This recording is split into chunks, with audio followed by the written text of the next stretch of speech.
अस्सलाम वालेकुम जी, क्या हाल है? कैसे उम्मीद करती हूँ सब खैरियत से होंगे। अच्छा जी, फाइनली आज का वो दिन है कि जब हमने निकलना है। तो सुबह जल्दी हो गई थी बट बनाने का टाइम अब मिला। तो उठते साथ जो है वो खाने की तैयारियों में लग गए थे कि जैसे कि आपको दिख रहा है। अच्छा, मैं वॉइस ओवर बहुत छोटा छोटा करके बता रही हूँ, इन शॉर्ट करके, क्योंकि इतनी क्लिप्स बनाई नहीं थी, क्योंकि भाई बहुत सारे काम थे, बहुत हबड़ा दबड़ी थी। ठीक है, तो मैं आगे अभी पोस्ट करी हूँ, इंशाल्लाह आगे भी पोस्ट करती जाऊँगी, वरना बहुत सारी चीज़ें पेंडिंग में पड़ जाएंगी। तो हम जो इधर खाना वगैरह करके हम सारी तैयारी पर कर रहे थे कि बस हमने निकलना है, क्योंकि हमारी 10 बजे की ट्रेन थी और हमें ऑलरेडी 7:30 हो चुके थे घर पे। हम लोग निकल गए थे क्योंकि हमारे घर से जो है वो कैंट स्टेशन दूर था, तो हमें था कि भाई हम जल्दी पहुंच जाएं ताकि टाइम से हम फिर हो जाएं। तो खैर हमें ना यहाँ पे हम पहुंच गए थे। 10 बजे की ट्रेन थी, शुक्र है हम आ गए थे, क्योंकि गाड़ी 9:30 पे आके ना लग गई थी। तो ये था कि हम ऑन टाइम थे, तो हमें ज़्यादा टेंशन नहीं हुई थी।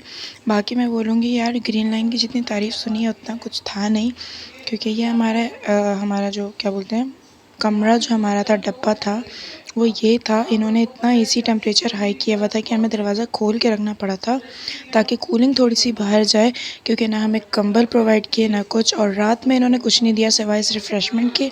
बाकी रोल वगैरह हमने खाना खाया घर पे, जो हम लेके गए थे वही सारा हमने किया। तो इन्होंने देखें शीट्स हमें बस दी हैं, बस और कुछ भी नहीं। खैर मुझे सफ़र में तो नींद आती नहीं है, मैंने कहा चलो कोई क्लिप ही बना लूँ, क्योंकि मुझे नींद नहीं आती। अच्छा, इधर जो हमारा सुबह का टाइम होता है, इन्होंने हमें नाश्ता दिया।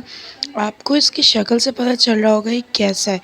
ये इतना कोई रबड़ की तरह था ना कि ये खिंच मतलब टूट ही नहीं रहा था। इतनी गंदी चाय, अल्लाह माफ़ करे, अल्लाह माफ़ करे, रिस्क है बोलना नहीं चाहिए बट नहीं था।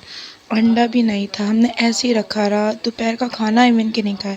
अच्छा, मैं जो हूँ ना अपने साथ पंजे मुझे बहुत पसंद है, ऐसे भुने हुए पंजे कढ़ाई टाइप के बनाना, तो वो मैंने बनाए थे और मैं अपने साथ बना के लेके आई थी। तो वो था खाने के बाद। इधर जो हमारा, मैं बोर हो रही थी, कुछ करने को नहीं, ना सिग्नल्स ना कुछ, ऊपर से सर्दी। तो ये हमारा थोड़ा सा सफ़र की मैंने वीडियो बनाई थी, क्योंकि यहाँ पे चार्जिंग भी बहुत स्लो हो रही थी।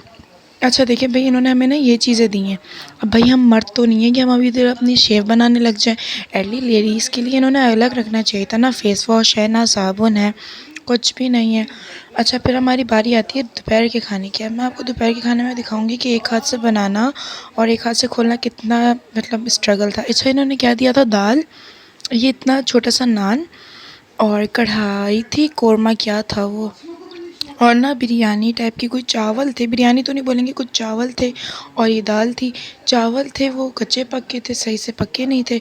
इनमें जो सबसे अच्छी चीज़ मुझे लगी थी वो थी गुलाब जामुन, बस। इसके अलावा हमने ना नाश्ता खाया है, ठीक है, ना हमने खाना खाया। ये सारी चीज़ें हम ऐसे ही रख कर आए थे। इवन कि वो हमसे रिव्यू भी लेना है, तो हमने उनको बताया कि भाई ये क्या है, मतलब कि इतनी बैड सर्विस के हद नहीं है किसी चीज़ की। बस सिर्फ गुलाब जामुन खाए। और जो हम लेके गए थे, देखें आपके सामने हमने ऐसे ही रखा हुआ है। शाम में जो है इन्होंने हमें दिए थी चाय, और शाम की चाय अच्छी थी, और उन्होंने हमें ये समोसे दिए थे 2। बहुत ऑयली थे ये, बट ये था कि बस खा लिया था। तो मैं ये तारक मेहता देखते देखते ये खा रही थी। टाइम तो पास करना था, क्योंकि हमारा बहुत करीब आ गया था स्टेशन। तो फाइनली हम पहुंच गए थे। पहुंचने के बाद हम जो है वो घर आ गए थे। तो ये है कि मिलते हैं नेक्स्ट व्लॉग में, तब तक के लिए खुदा हाफिज़।